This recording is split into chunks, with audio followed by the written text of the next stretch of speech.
Hey guys, thanks for joining us for today's episode of Ask Jessie Pepper.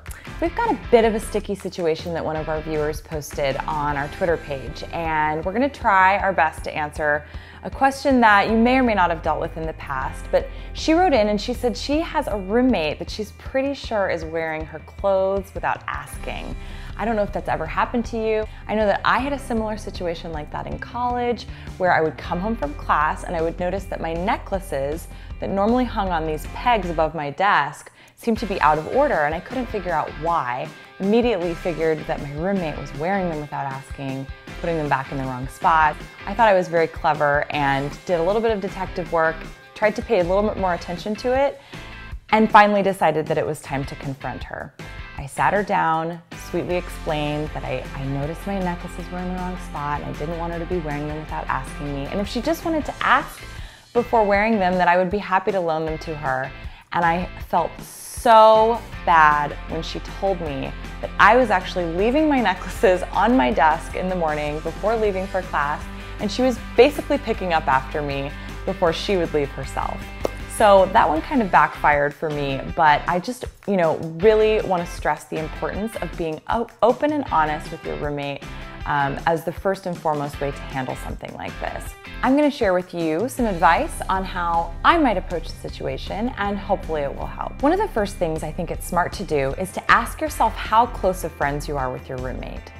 Obviously, no matter how things end up, you're still going to be living with the person most likely, and so you want to make sure that it ends well and that you're still on good terms.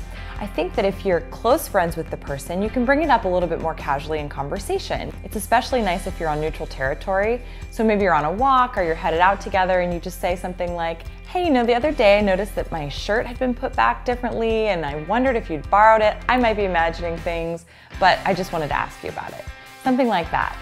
If you're not as good of friends with the person, I think it's a little bit better in this case to actually say, I'd love to talk to you about something next time you get a chance. Maybe we can sit down when we're both home tonight. It won't take more than 5 minutes. And that way, you're setting yourself up to have a nice, quiet, calm discussion with each other, and it doesn't get lost in the busyness of every day. Once you've decided on a time and a place for your discussion, one thing you might try is to set up a little bit of a script for yourself. I've created one for you, but you can really customize it to fit your needs. I might try saying something like, hey, I know this might seem a bit strange, but I noticed that my tops have been a little bit stretched out when I go to wear them, and I'm just wondering if you have any idea why that might be. By starting out by acknowledging the fact that you could be mistaken, you're pretty much taking away their chance to be defensive.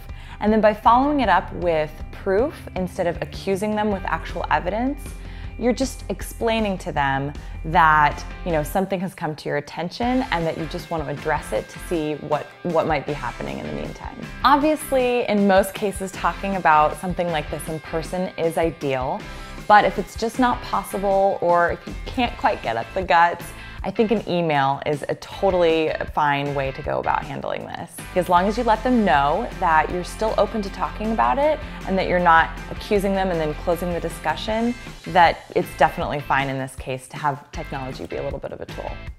If this info was helpful for you today, I hope you'll subscribe to my channel because I really love sharing advice with you here.